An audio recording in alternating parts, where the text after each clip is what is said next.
إن الذين يلحدون في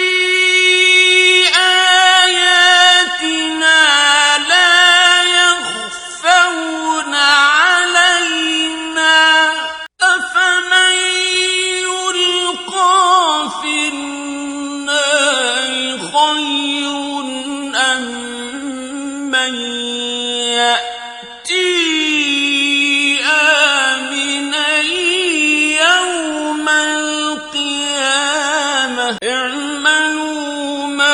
شئتم إنه بما تعملون بصير.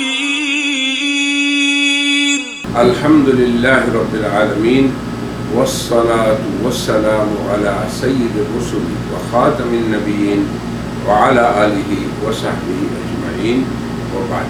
أعوذ بالله من الشيطان الرجيم. بسم الله الرحمن الرحيم.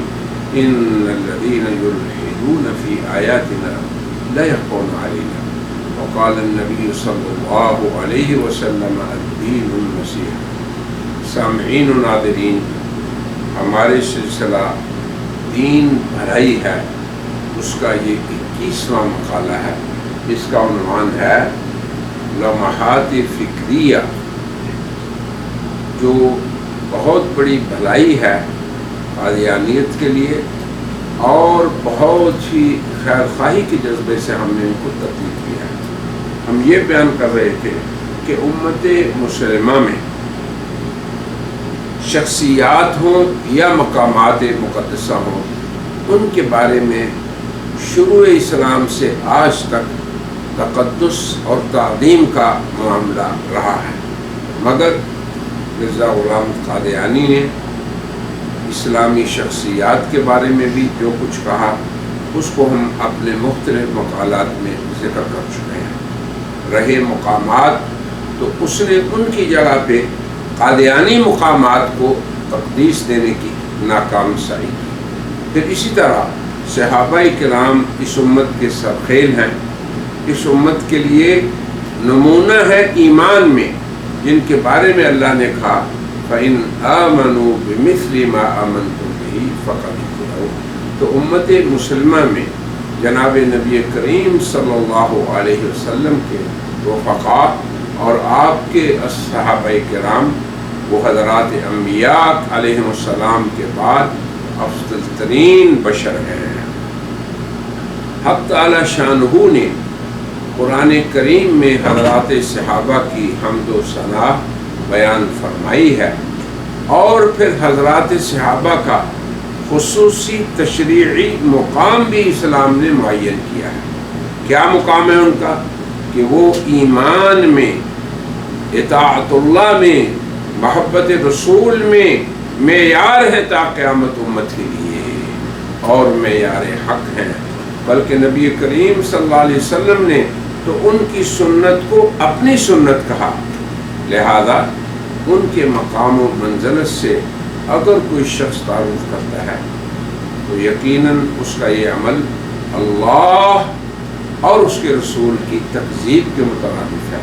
اللہ تعالیٰ نے انہیں ہی رضی اللہ عنہ کا سرٹیفکیٹ دیا. اللہ تعالیٰ نے ہی قرآن حکیم میں ان کے بارے میں فرمایا حبب الیکم الایمان، کہ ایمان کو اللہ نے تمہارے لیے محبوب بنا دیا. صحابہ کے بارے میں وَكَرَّهَ إِلَيْكُمُ الْكُفْرَ وَالْفُسُوقَ وَالْعِصْيَانَ، ان کے بارے میں اللہ نے گواہی دی کہ خدا تعالیٰ نے تمہارے لیے کفر، فسوق اور فجور سب کچھ تمہارے دلوں میں اسے مکروہ بنا دیا. اور خود نبی کریم صلی اللہ علیہ وسلم نے حق اور راستی کی راہ صرف وہی بتائی جس کے بارے میں فرمایا ما انا علیہ واصحابی، کہ جس پر میں ہوں اور میرے صحابہ کرام ہیں. حضرات صحابہ کرام تمام کے تمام ہدایت کی ستارے ہیں. ان کی ذات میں طعن در حقیقت تو شارع الحکیم کی ذات میں طعن ہے. وہ تو شارع علیہ السلام کی ذات میں طعن ہے، ان کی گستاخی شریعت کی گستاخی ہے۔ اس مبارک جماعت یعنی اصحاب رسول کے بارے میں مرزا غلام احمد قادیانی کے تعامل کو سمجھنے کے لیے ہم ابنائے قادیانیت کی خدمت میں دعوت دیتے ہیں انہیں کہ وہ ان مراجع قادیانی جو ہیں ان میں تعامل کر لیں۔ اب دیکھیں وہ صحابہ کرام جو امت کے لیے معیار حق ہیں، معیار ایمان ہیں، معیار طاعت رسول ہیں، معیار محبت رسول اللہ ہیں، ان کے بارے میں مرزا قادیانی براہین احمدیہ میں کیا کچھ کہتا ہے۔ وہ حضرت ابو ہریرہ رضی اللہ عنہ جو جلیل القدر صحابی ہیں اور حدیث کی روایت میں وہ مکثرین فی الروایہ میں سے ہیں، ان کے بارے میں کہتا ہے بعد نادان صحابی، یہ ابو ہریرہ کو کہہ رہا ہے رضی اللہ عنہ، بعد نادان صحابی جن کو درایت سے کچھ حصہ نہ تھا۔ اب آپ دیکھیں اس عظیم الشان عظیم القدر جلیل القدر صحابی جو کہ روایت حدیث میں ان صحابہ میں سے ہیں جنہیں مکثرین کہا جاتا ہے، ایسے ہی انہی کے بارے میں اعجاز احمدی کے صفحہ 18 پہ رقم دراز ہے، جیسا کہ ابو ہریرہ غبی تھا معاذ اللہ اور درایت اچھی نہیں رکھتا۔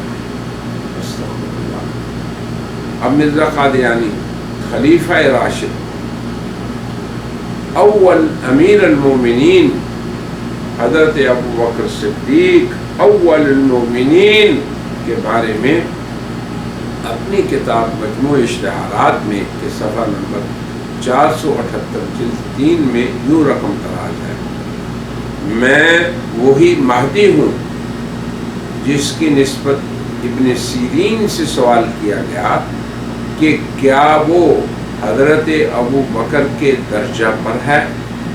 انہوں نے جواب دیا کہ ابو بکر کیا، وہ تو بعد انبیاء سے بھی بہتر ہے معاذ اللہ۔ تو یہ نمونہ ہم نے پیش کیا ہے مرزا غلام قادیانی کا صحابہ کرام کی ذوات مقدسہ کے ساتھ کیسے اس کا تعامل رہا، اور ہم اپنائے قادیانیت کو دعوت تعامل دیں گے کہ آپ کے مؤسس نے اسلام کے مؤسسین اور اولین تابعین لرسول اللہ ان کے بارے میں اس کی یہ رائے تھی۔ اب اسی طرح اسلام کے اندر کچھ مقدس مقامات ہیں، ان مقامات مقدسہ کے بارے میں اسلام کیا کہتا ہے اور مرزے کا کیا دعویٰ ہے۔ اسلام کے اندر حرمین شریفین یعنی مکہ مکرمہ کا حرم اور حرم مدنی اور پھر مسجد اقصیٰ، ان تینوں کے بارے میں حضور اکرم صلی اللہ علیہ وسلم نے فرمایا کہ سفر کر کے ان کی طرف جانا چاہیے۔ لا تشد الرحال الا الى ثلاث مساجد، یہ مسجد حرام ہو، مسجد نبوی شریف ہو یا مسجد اقصیٰ ہو، یہ تینوں کے تینوں اسلام میں مقدس مقامات ہیں جن کی اپنی فضیلت امت مسلمہ کے ہاں مسلمات اسلام میں سے ہے۔ اب زعماء قادیانیت کا تعامل یہ بھی ابنائے ملت کے لیے قابل تأمل ہے، اور یہ بھی ان کے لیے حق اور ثواب تک پہنچنے کے لیے مفید رہے گا۔ رات ہی میں ایک سابقہ قادیانی عورت سے اس کی گفتگو سن رہا تھا، اس نے کہا کہ ہدایت تو اللہ ہی دیتا ہے، مگر جب میں نے یہ دیکھا کہ اسلام کے مقدس مقامات اور اسلام کی مقدس شخصیات وہ بھی مرزا صاحب کی تان سے اور ان کی تشنیع سے محفوظ نہیں رہے، تو ایسا شخص نہ نبی ہو سکتا ہے، نہ ہادی ہو سکتا ہے، نہ مہدی ہو سکتا ہے، نہ مسیح ہو سکتا ہے، نہ مسیح ہو سکتا ہے۔ اب آپ دیکھیں مرزا بشیر الدین محمود یہ مرزا غلام قادیانی کا بیٹا ہے اور اس کا خلیفہ ثانی ہے۔ وہ حقیقت رؤیا اس کے صفحہ 46 میں کہتا ہے حضرت مسیح موعود نے اس کے متعلق بڑا زور دیا ہے اور فرمایا ہے کہ جو بار بار یہاں نہیں آتے. کہاں نہیں آتے؟ یعنی اس کے شہر میں، یعنی کہ مکہ مکرمہ یا مدینہ منورہ میں جو نہیں آتے، جو لوگ بار بار کہاں نہیں آتے؟ قادیان میں نہیں آتے، مجھے ان کے ایمان کا خطرہ ہے. بس جو قادیان سے تعلق نہیں رکھے گا وہ کاٹا جائے گا. کس سے کاٹا جائے گا؟ بقول مرزے کے اللہ اور رسول سے کاٹا جائے گا، حالانکہ وہ تو قادیانیت سے کاٹا جائے گا. تم ڈرو کہ تم میں سے نہ کوئی کاٹا جائے. اب دیکھو کیسے اپنی ضروریت کو وہ اپنے ساتھ جوڑے رکھتا ہے. پھر یہ تازہ دودھ کب تک رہے گا؟ آخر ماؤں کا دودھ بھی سوکھ جایا کرتا ہے. اب آگے دیکھیں کیسی اہانت کر رہا ہے مکہ اور مدینے کے بارے میں.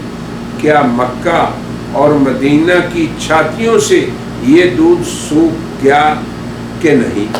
یہ سوال ہے اس کا. یعنی جس حرم کو اللہ نے ہدی للعالمین کہا ہو اور جس مدینے سے ساری انسانیت میں ہدایت پھیلی ہو، اس کے بارے میں کہتا ہے کہ اس کی چھاتیوں سے دودھ سوکھ گیا ہے.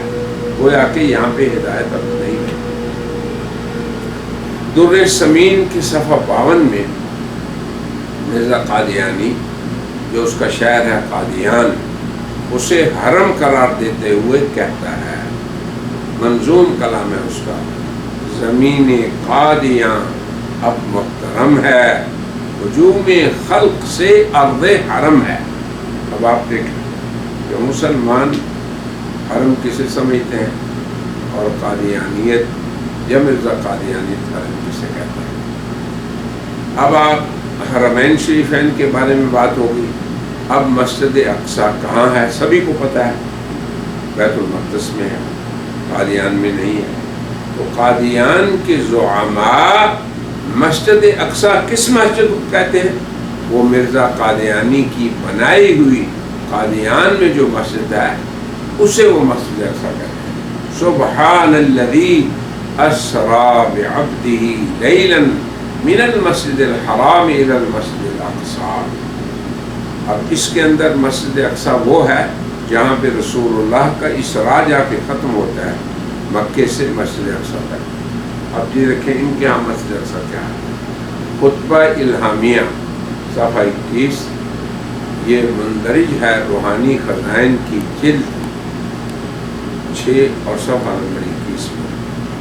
وہ کہتا ہے کہ مسجد اقصی سے مراد مسیح موعود کی مسجد ہے.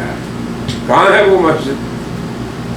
جو قادیان میں واقع ہے، جس کی نسبت براہین احمدیہ میں خدا کا کلام یہ ہے، مبارکن و مبارکن و کل امر مبارک یجعل فیہ.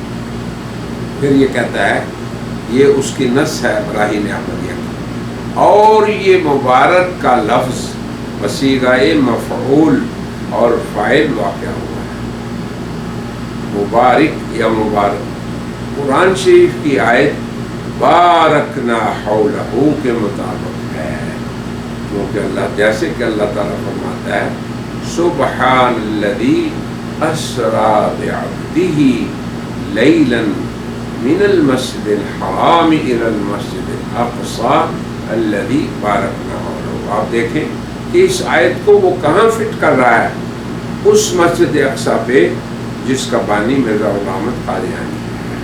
ساری امت مسلمہ قرآن کے نزول سے لے کے آج تک اس کا اجماع ہے اس بات پہ کہ مسجد حرام سے مسجد اقصی تک آپ کا اسراء ہوا. حضور اکرم صلی اللہ علیہ وسلم جس رات کو معراج میں گئے تو پہلے مسجد حرام سے مسجد اقصی تک کا سفر ہے، وہیں سے پھر آپ معراج میں گئے.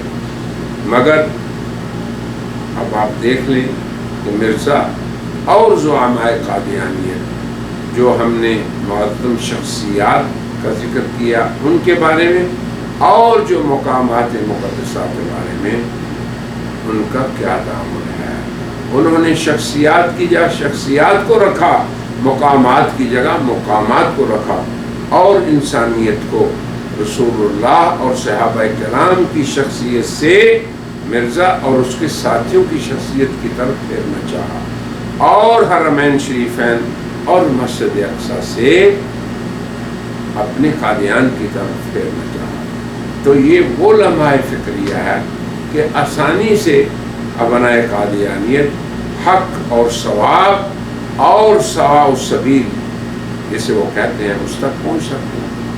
قادیانیت کے بانی یا اس کے زعماء کا یہ اسلوب تعامل عوام کو دراصل اسلامی شخصیات اور اسلامی مقامات مقدسہ سے ہٹانے کی، دور کرنے کی ایک ناکام کوشش ہے، جس سے قادیانیت کی غرض صرف عوام کو ان مقامات اور ان مقدس شخصیات سے دور کر کے مرزا کی شخصیت، اس کی جو بھی نبوت اور قادیانیت کے خود ساختہ مقامات کے تقدس کو ان کے ذہنوں میں بٹھانے کے سوا کوئی اور غرض نہیں ہو سکتی.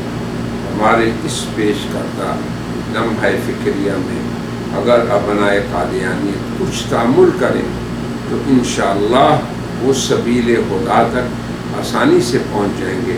اگر اللہ تعالیٰ نے ان کے لیے ہدایت کی ہوئی ہے تو یہ کافی اور شافی معین اور مددگار ثابت ہوگا. ہم آج کے حلقے کو اسی پہ ختم کرتے ہیں اور کہتے ہیں وآخر دعوانا ان الحمد للہ رب العالمین.